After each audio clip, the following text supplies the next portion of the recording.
The sun went down beneath the long dark lines of hill and cloud, which piled up in the west an airy city.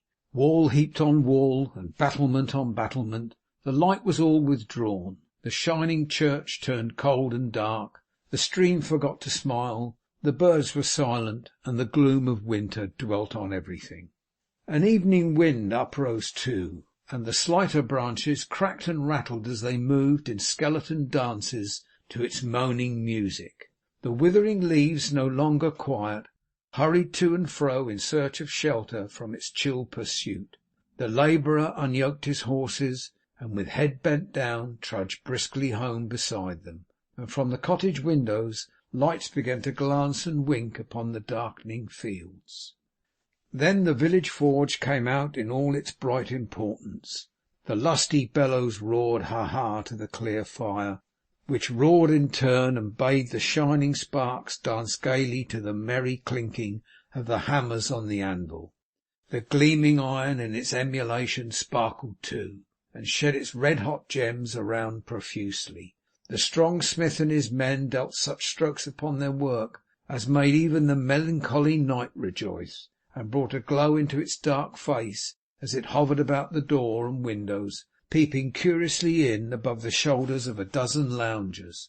As to this idle company, there they stood, spellbound by the place, and casting now and then a glance upon the darkness in their rear, settled their lazy elbows more at ease upon the sill, and leaned a little further in, no more disposed to tear themselves away than if they had been born to cluster round the blazing hearth like so many crickets.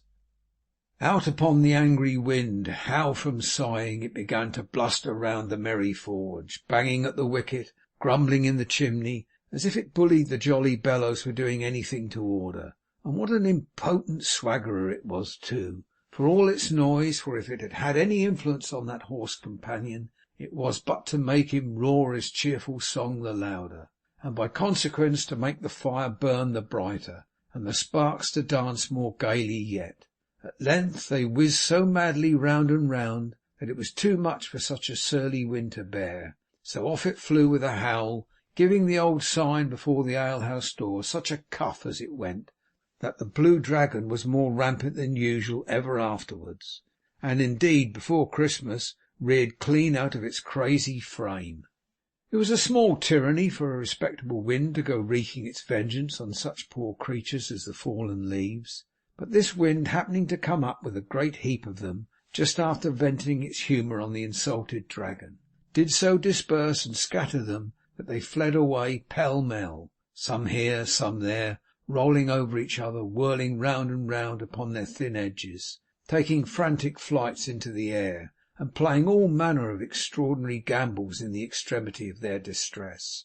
Nor was this enough for its malicious fury. Not content with driving them abroad, it charged small parties of them and hunted them into the wheelwright's saw pit, and below the planks and timbers into the yard, and scattering the sawdust in the air, it looked for them underneath, and when it did meet with any, how it drove them on and followed at their heels. The scared leaves only flew the faster for all this, and a giddy chase it was, for they got into unfrequented places where there was no outlet, and where their pursuer kept them eddying round and round at his pleasure, and they crept under the eaves of houses, and clung tightly to the sides of hayricks, like bats, and tore in at open chamber windows, and cowered close to hedges, and, in short, went anywhere for safety.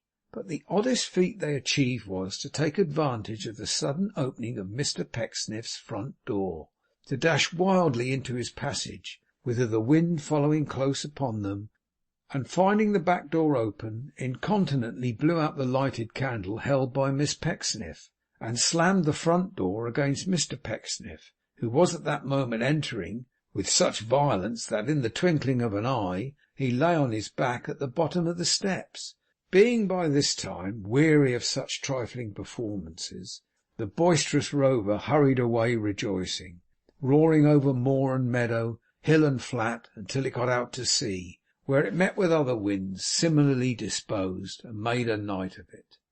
In the meantime, Mr Pecksniff, having received from a sharp angle in the bottom step but one that sort of knock on the head which lights up, for the patient's entertainment, an imaginary general illumination of very bright short sixes, lay placidly staring at his own street door, and it would seem to have been more suggestive in its aspect than street doors usually are, for he continued to lie there rather a lengthy and unreasonable time, without so much as wondering whether he was hurt or no.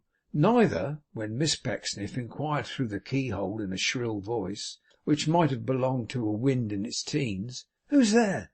did he make any reply, nor, when Miss Pecksniff opened the door again, and shading the candle with her hand, peered out and looked provokingly round him and about him and over him and everywhere but at him, did he offer any remark or indicate that any manner of the least hint of desire to be picked up.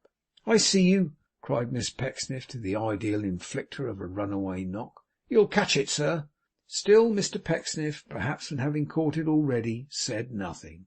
"You're round the corner now," cried Miss Pecksniff. She said it at a venture, but there was appropriate matter in it too, for Mr Pecksniff, being in the act of extinguishing the candles before mentioned pretty rapidly, and of reducing the number of brass knobs on his street door from 400 or 500, which had previously been juggling of their own accord before his eyes in a very novel manner, to a dozen or so, might in one sense have said to be coming round the corner and just turning it.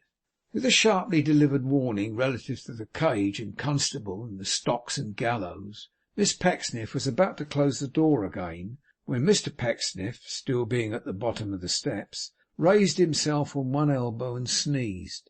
"That voice!" cried Miss Pecksniff. "My parent!"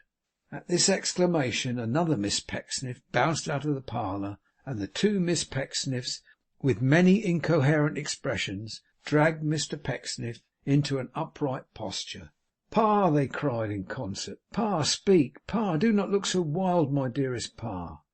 But as a gentleman looks, in such a case of all others are by no means under his own control, Mr Pecksniff continued to keep his mouth and his eyes very wide open, and to drop his lower jaw somewhat after the manner of a toy nutcracker. And as his hat had fallen off, and his face was pale, and his hair erect, and his coat muddy, the spectacle he presented was so very doleful that neither of the Miss Pecksniffs could repress an involuntary screech.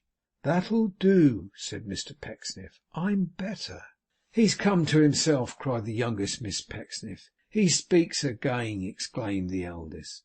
With these joyful words they kissed Mr Pecksniff on either cheek, and bore him into the house. Presently the youngest Miss Pecksniff ran out again to pick up his hat, his brown paper parcel, his umbrella, his gloves, and other small articles; and that done, and the door closed, both young ladies applied themselves to tending Mr Pecksniff's wounds in the back parlour. They were not very serious in their nature, being limited to abrasions on what the eldest Miss Pecksniff called the knobby parts of her parent's anatomy, such as his knees and elbows, and to the development of an entirely new organ, unknown to phrenologists, on the back of his head. These injuries having been comforted externally with patches of pickled brown paper, and Mr Pecksniff having been comforted internally with some stiff brandy and water, the eldest Miss Pecksniff sat down to make the tea, which was all ready. In the meantime the youngest Miss Pecksniff brought from the kitchen a smoking dish of ham and eggs, and setting the same before her father, took up her station on a low stool at his feet, thereby bringing her eyes on the level with the tea-board. It must not be inferred from this position of humility that the youngest Miss Pecksniff was so young as to be, as one might say, forced to sit upon a stool by reason of the shortness of her legs. Miss Pecksniff sat upon a stool because of her simplicity and innocence, which were very great, very great. Miss Pecksniff sat upon a stool because she was all girlishness and playfulness and wildness and kittenish buoyancy. She was the most arch and at the same time the most artless creature, was the youngest Miss Pecksniff, that you can possibly imagine. It was her great charm. She was too fresh and guileless, and too full of childlike vivacity, was the youngest Miss Pecksniff, to wear combs in her hair, or to turn it up, or to frizzle it, or braid it. She wore it in a crop, a loosely flowing crop, which had so many rows of curls in it that the top row was only one curl. Moderately buxom was her shape, and quite womanly too. But sometimes, yes, sometimes, she even wore a pinafore. And how charming that was! Oh, she was indeed a gushing thing, as a young gentleman had observed in verse in the Poet's Corner of a provincial newspaper, was the youngest Miss Pecksniff. Mr. Pecksniff was a moral man, a grave man, a man of noble sentiments and speech, and he had had her christened Mercy. Mercy, oh, what a charming name for such a pure-souled being as the youngest Miss Pecksniff. Her sister's name was Charity. There was a good thing. Mercy and Charity. And Charity, with her fine strong sense, and her mild, yet not reproachful gravity, was so well named, and did so well set off and illustrate her sister. What a pleasant sight was that, the contrast they presented, to see each other loved and loving, one sympathizing with and devoted to and leaning on, and yet correcting and counter-checking, as if it were antidoting the other. To behold each damsel in her very admiration of her sister, setting up in business for herself on an entirely different principle, and announcing no connection with over the way, and if the quality of the goods at that establishment don't please you, you are respectfully invited to favour me with a call. And the crowning circumstance of the whole delightful catalogue was, that both the fair creatures were so utterly unconscious of all this. They had no idea of it. They no more thought or dreamed of it than Mr. Pecksniff did. Nature played them off against each other. They had no hand in it, the two Miss Pecksniffs. It has been remarked that Mr. Pecksniff was a moral man. So he was. Perhaps there never was a more moral man than Mr. Pecksniff, especially in his conversation and correspondence. It was once said of him by a homely admirer that he had a Fortunatus's purse of good sentiments in his inside. In this in particular he was like the girl in the fairy tale, except that if they were not actual diamonds which fell from his lips, they were the very brightest paste, and shone prodigiously. He was a most exemplary man, fuller of virtuous precept than a copy-book. Some people likened him to a direction post, which is always telling the way to a place, and never goes there. But these were his enemies, the shadows cast by his brightness, that was all. His very throat was moral. You saw a good deal of it. You looked over a very low fence of white cravat, whereof no man had ever beheld the tie, for he fastened it behind, and there it lay, a valley between two jutting heights of collar, serene and whiskerless before you. It seemed to say, on the part of Mr. Pecksniff, there is no deception, ladies and gentlemen. All is peace. A holy calm pervades me. So did his hair, just grizzled with an iron grey, which was all brushed off his forehead, and stood bolt upright, or slightly drooped in kindred action with his heavy eyelids. So did his person, which was sleek, though free from corpulency. So did his manner, which was soft and oily. In a word, even his plain black suit, and state of widower, and dangling double eyeglass, all tended to the same purpose, and cried out aloud, "Behold the moral Pecksniff!" The brazen plate upon the door, which being Mr. Pecksniff's could not lie, bore this inscription: "Pecksniff, Architect," to which Mr. Pecksniff on his cards of business added, "and Land Surveyor." In one sense, and only one, he may be said to have been a land surveyor on a pretty large scale, as an extensive prospect lay stretched out before the windows of his house. Of his architectural doings nothing was clearly known, except that he had never designed or built anything, but it was generally understood that his knowledge of the science was almost awful in its profundity. Mr. Pecksniff's professional engagements, indeed, were almost, if not entirely, confined to the reception of pupils for the collection of rents, with which pursuit he occasionally varied and relieved his graver toils, can hardly be said to be a strictly architectural employment.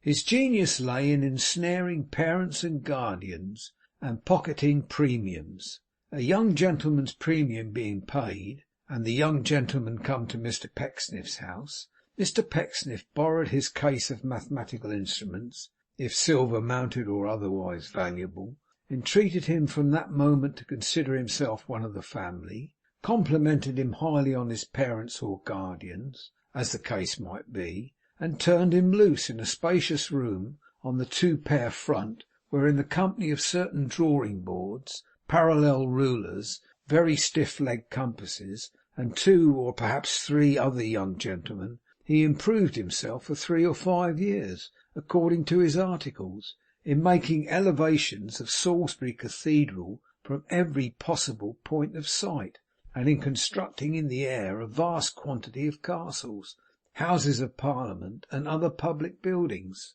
Perhaps in no place in the world were so many gorgeous edifices of this class erected as under Mr Pecksniff's auspices, and if but 1/20th part of the churches which were built in that front room, with one or other of Miss Pecksniffs at the altar in the act of marrying the architect, could only be made available by the Parliamentary Commissioners, no more churches would be wanted for at least 5 centuries.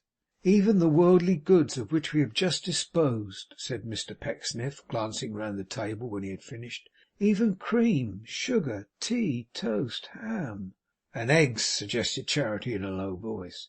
And eggs, said Mr Pecksniff, even they have their moral. See how they come and go. Every pleasure is transitory. We can't even eat long. If we indulge in harmless fluids, we get the dropsy. If in exciting liquids, we get drunk. What a soothing reflection is that! Don't say we get drunk, Pa, urged the eldest Miss Pecksniff. When I say we, my dear, returned her father, I mean mankind in general, the human race, considered as a body and not as individuals. There is nothing personal in morality, my love. Even such a thing as this, said Mr Pecksniff, laying the forefinger of his left hand upon the brown paper patch on the top of his head. Slight casual baldness though it be, reminds us that we are but— he was going to say worms, but recollecting that worms were not remarkable for heads of hair, he substituted flesh and blood. Which, cried Mr Pecksniff, after a pause, during which he seemed to have been casting round for a new moral, and not quite successfully, which is also very soothing. Mercy, my dear, stir the fire and throw up the cinders.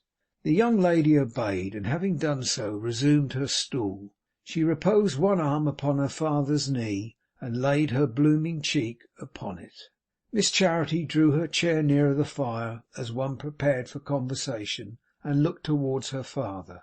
Yes, said Mr Pecksniff, after a short pause, during which he had been silently smiling and shaking his head at the fire, I have again been fortunate in the attainment of my object. A new inmate will very shortly come amongst us. A youth, papa? asked Charity. Yes, a youth, said Mr Pecksniff.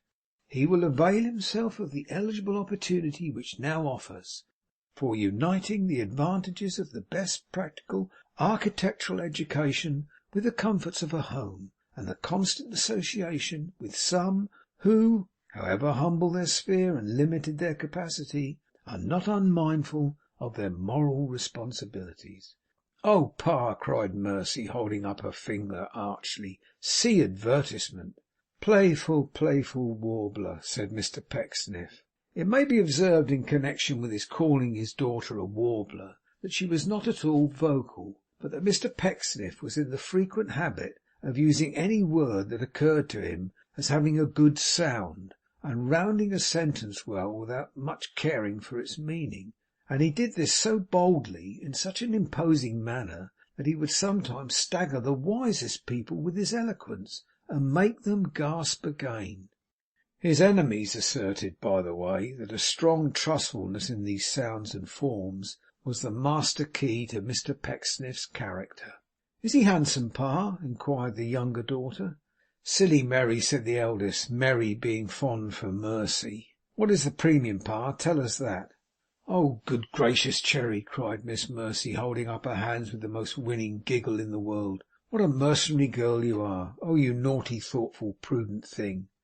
It was perfectly charming, and worthy of the pastoral age, to see how the two Miss Pecksniffs slapped each other after this, and then subsided into an embrace expressive of their different dispositions.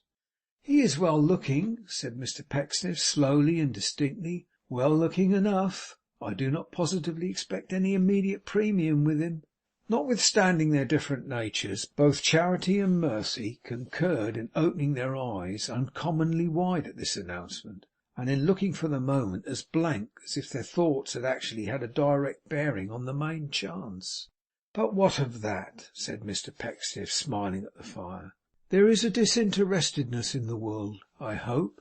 We are not all arrayed in two opposite ranks, the offensive and the defensive. Some few there are who walk between, who help the needy as they go, and take no part with either side.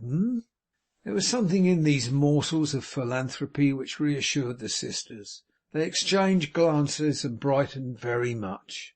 "Oh, let us not be for ever calculating, devising, and plotting for the future," said Mr Pecksniff, smiling more and more, and looking at the fire as a man might who was cracking a joke with it. "I am weary of such arts. If our inclinations are but good and open-hearted, let us gratify them boldly, though they bring upon us loss instead of profit. Charity?"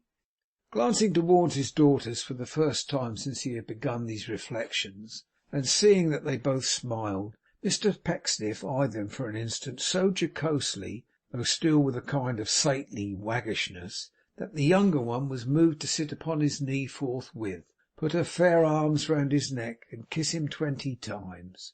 During the whole of this affectionate display she laughed to a most immoderate extent, in which hilarious indulgence even the prudent Cherry joined. "Tut, tut," said Mr Pecksniff, pushing his latest born away and running his fingers through her hair as he resumed his tranquil face. "What folly is this? Let us take heed how we laugh without reason, lest we cry with it.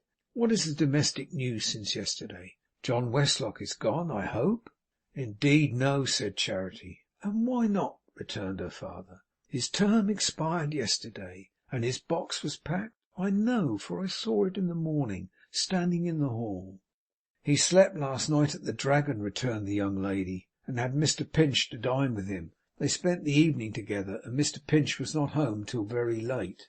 "And when I saw him on the stairs this morning, Pa," said Mercy, with her usual sprightliness, "he looked, oh goodness, such a monster, with his face all manner of colours, and his eyes as dull as if they had been boiled, and his head aching dreadfully, I am sure, from the look of it, and his clothes smelling, it's impossible to say how strong.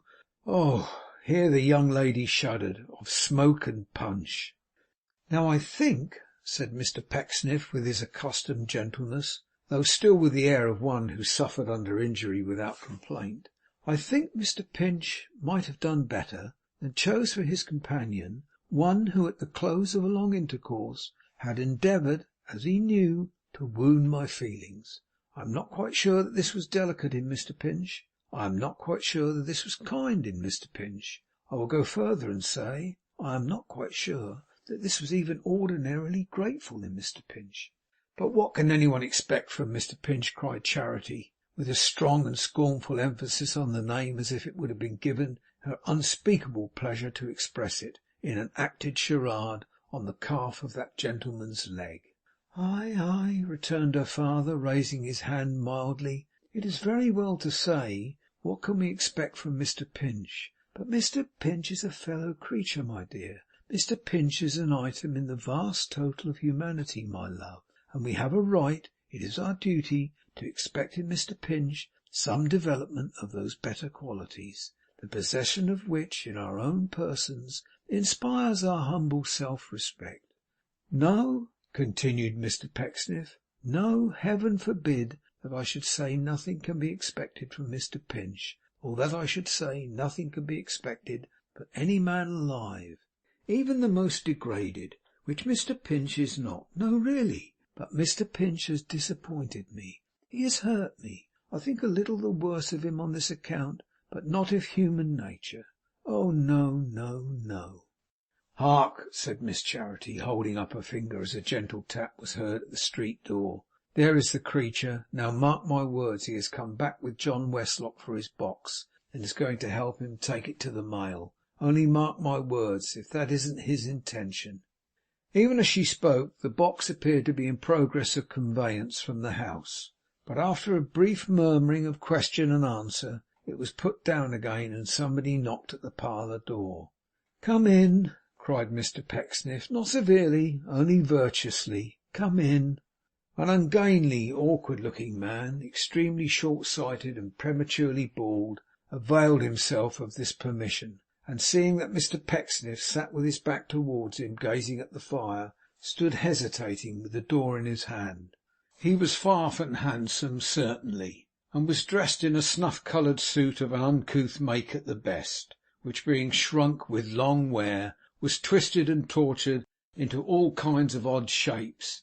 But notwithstanding his attire and his clumsy figure, which a great stoop in his shoulders and a ludicrous habit he had of thrusting his head forward, by no means redeemed, one would not have been disposed, unless Mr Pecksniff said so, to consider him a bad fellow by any means. He was perhaps about 30, but he might have been almost any age between 16 and 60, being one of those strange creatures who never decline into an ancient appearance, but look their oldest when they are very young, and get it over at once.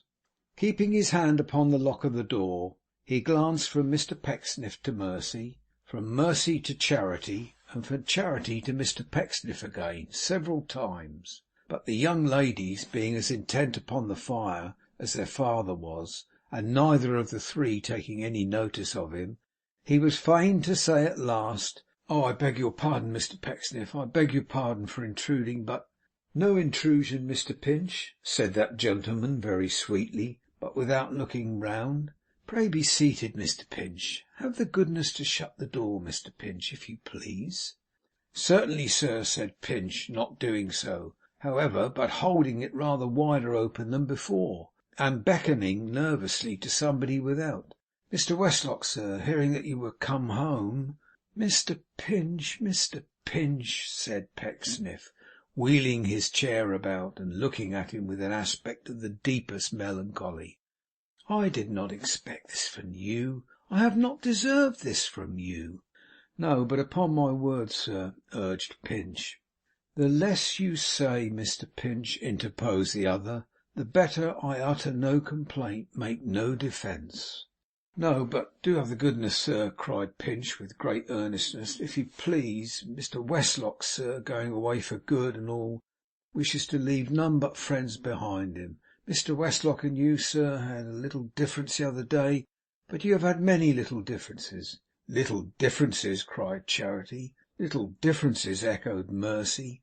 "My loves," said Mr Pecksniff, with the same serene upraising of his hand. "My dears." After a solemn pause, he meekly bowed to Mr Pinch, as who should say, "Proceed." But Mr Pinch was so very much at a loss how to resume, and looked so helplessly at the two Miss Pecksniffs, that the conversation would most probably have terminated there, if a good-looking youth, newly arrived at man's estate, had not stepped forward from the doorway, and taken up the thread of the discourse.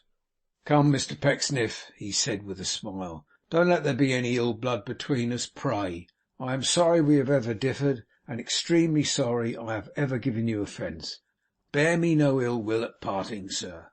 "I bear," answered Mr Pecksniff mildly, "no ill will to any man on earth." "I told you he didn't," said Pinch in an undertone. "I knew he didn't. He always says he don't." "Then you will shake hands, sir," cried Westlock, advancing a step or two, and bespeaking Mr Pinch's close attention by a glance. Said Mr Pecksniff in his most winning tone. "You will shake hands, sir." "No, John," said Mr Pecksniff, with a calmness quite ethereal. "No, I will not shake hands, John. I have forgiven you. I had already forgiven you, even before you ceased to reproach and taunt me. I have embraced you in the spirit, John, which is better than shaking hands." "Pinch," said the youth, turning towards him with a hearty disgust of his late master, "what did I tell you?" Poor Pinch looked down uneasily at Mr Pecksniff, whose eye was fixed upon him as it had been from the first, and looking up at the ceiling again, made no reply. "As to your forgiveness, Mr Pecksniff," said the youth, "I'll not have it upon such terms. I won't be forgiven." "Won't you, John?" retorted Mr Pecksniff with a smile. You must. You can't help it. Forgiveness is a high quality, an exalted virtue, far above your control or influence, John. I will forgive you. You cannot move me to remember any wrong you have ever done me, John. Wrong! Cried the other, with all the heat and impetuosity of his age. Here's a pretty fellow! Wrong! I've done him! He'll not even remember the £500 he had with me under false pretences, or the £70 a year for board and lodging that would have been dear at 17. Here's a martyr! Money, John, said Mr Pecksniff, is the root of all evil. I grieve to see that it is already bearing evil fruit in you. But I will not remember its existence. I will not even remember the conduct of that misguided person. And here, although he spoke like one at peace with all the world, he used an emphasis that plainly said, I have my eye upon the rascal now, that misguided person who has brought you here tonight, seeking to disturb, it is a happiness to say in vain, the heart's repose and the peace of one who would have shed his dearest blood to serve him. The voice of Mr Pecksniff trembled as he spoke, and sobs were heard from his daughters. Sounds floated on the air, moreover, as if two spirit voices had exclaimed, one, beast, the other, savage. Forgiveness, said Mr Pecksniff, entire and pure forgiveness, is not incompatible with a wounded heart. Perchance when the heart is wounded it becomes a greater virtue. With my breast still wrung and grieved to its inmost core by the ingratitude of that person, I am proud and glad to say that I forgive him. Nay, I beg, cried Mr Pecksniff, raising his voice, as Pinch appeared about to speak, I beg that individual not to offer a remark. He will truly oblige me by not uttering one word just now. I am not sure that I am equal to the trial. In a very short space of time I shall have sufficient fortitude, I trust, to converse with him as if these events had never happened.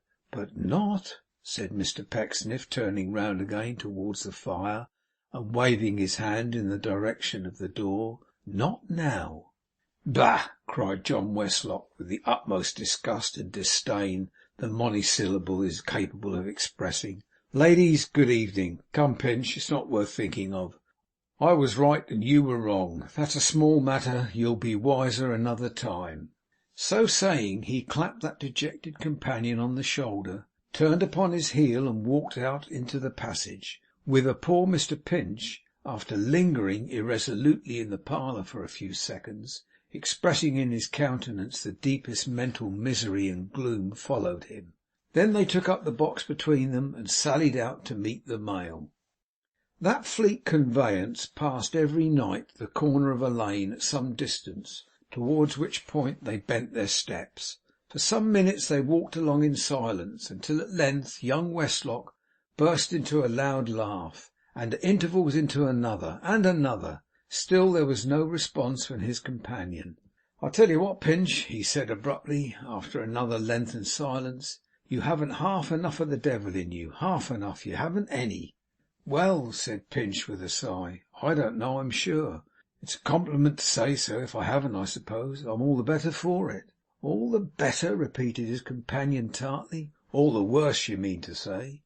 And yet, said Pinch, pursuing his own thoughts, and not this last remark on the part of his friend, I must have a good deal of what you call the devil in me too, or how could I make Pecksniff so uncomfortable? I wouldn't have occasioned him so much distress. Don't laugh, please. For a mine of money, and heaven knows I could find good use for it too, John. How grieved he was. He grieved, returned the other. Why, didn't you observe that the tears were almost starting out of his eyes? Cried Pinch. Bless my soul, John, is it nothing to see a man moved to that extent, and know one's self to be the cause? And did you hear him say that he could have shed his blood for me? Do you want any blood shed for you? Returned his friend with considerable irritation. Does he shed anything for you that you do want? Does he shed employment for you, instruction for you, pocket money for you? Does he shed even legs of mutton for you in any decent proportion to potatoes and garden stuff?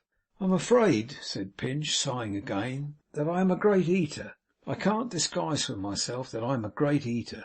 Now you know that, John. You a great eater? Retorted his companion with no less indignation than before. How do you know you are? There appeared to be a forcible matter in this inquiry, for Mr Pinch only repeated in an undertone that he had a strong misgiving on the subject, and that he greatly feared he was. Besides, whether I am or no, he added, that has little or nothing to do with his thinking me ungrateful. John, there is scarcely a sin in the world that in my eyes such a crying one as ingratitude, and when he taxes me with that, and believes me to be guilty of it, he makes me miserable and wretched. Do you think he don't know that? Returned the other scornfully. But come, Pinch, before I say anything more to you, just run over the reasons you have for being grateful to him at all. Will you change hands first, for the box is heavy? That'll do. Now go on. Well, in the first place, said Pinch, he took me as his pupil for much less than he asked. Well, rejoined his friend, perfectly unmoved by this instance of generosity. What in the second place? What in the second place? Cried Pinch in a sort of desperation. Why, everything in the second place. My poor old grandmother died happy to think that she had put me with such an excellent man. I have grown up in his house. I am in his confidence. I am his assistant. He allows me a salary when his business improves. My prospects are to improve too. All this, and a great deal more, is in the second place. And in the very prologue and preface to the first place, John, you must consider this, which nobody knows better than I, that I was born for much plainer and poorer things, that I am not a good hand for his kind of business, and have no talent for it, or indeed for anything else but odds and ends that are of no use or service to anybody. He said this with so much earnestness, and in a tone so full of feeling, that his companion instinctively changed his manner as he sat down on the box. They had by this time reached the finger post at the end of the lane, motioned him to sit down beside him, and laid his hand upon his shoulder. I believe you are one of the best fellows in the world, he said, Tom Pinch. Not at all, rejoined Tom. If you only knew Pecksniff as well as I do, you might say it of him indeed, and say it truly. I'll say anything of him you like, returned the other, and not another word to his disparagement. It's for my sake then, not his, I'm afraid, said Pinch, shaking his head gravely. For whose you please, Tom, so that it does please you. Oh, he's a famous fellow. He never scraped and clawed into his pouch all your poor grandmother's hard savings. She was a housekeeper, wasn't she, Tom? Yes, said Mr Pinch, nursing one of his large knees and nodding his head. A gentleman's housekeeper. He never scraped and clawed into his pouch all her hard savings, dazzling her with prospects of your happiness and advancement, which he knew, and no man better, never would be realized. He never speculated and traded on her pride in you, and her having educated you, and on her desire that you at least should live to be a gentleman. Not he, Tom. No, said Tom, looking at his friend's face, as if he were a little doubtful of his meaning. Of course not. So I say, returned the youth, of course he never did. He didn't take less than he had asked, because that less was all she had, and more than he expected. Not he, Tom. He doesn't keep you as his assistant because you are of any use to him, because your wonderful faith in his pretensions is of inestimable service in all his mean disputes, because your honesty reflects honesty on him, because your wandering about this little place all your spare hours, reading in ancient books and foreign tongues, gets noised abroad, even as far as Salisbury, making of him, Pecksniff the master, a man of learning and vast importance. He gets no credit from you, Tom, not he. Why, of course he don't, said Pinch, gazing at his friend with a more troubled aspect than before. Pecksniff get credit from me? Well, don't I say that is ridiculous, rejoined the other, even to think of such a thing. Why, it's madness, said Tom.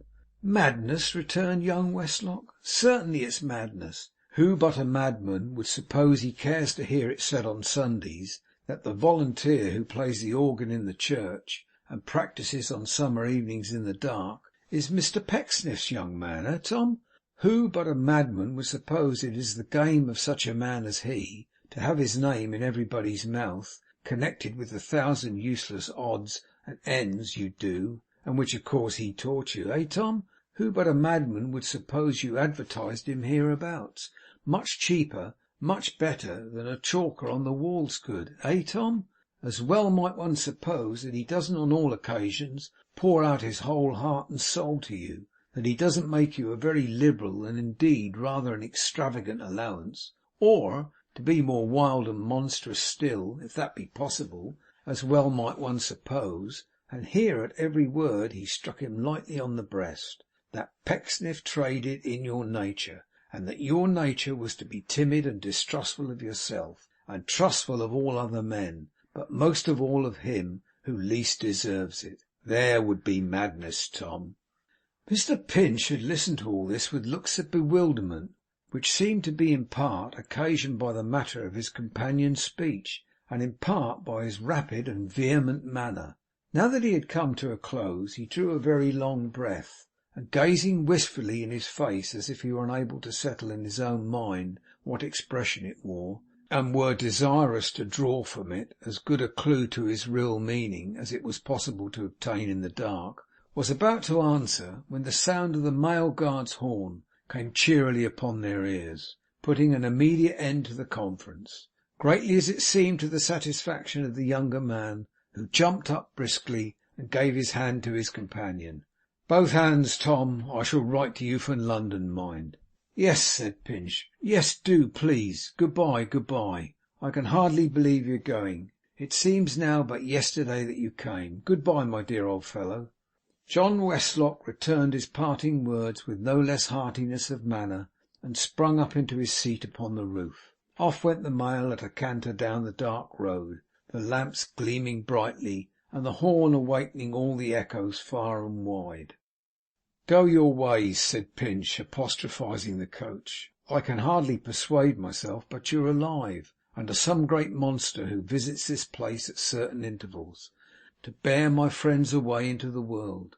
You are more exulting and rampant than usual to-night, I think, and you may well crow over your prize, for he is a fine lad, an ingenious lad, and has but one fault that I know of. He don't mean it, but he is most cruelly unjust to Pecksniff." End of chapter 2.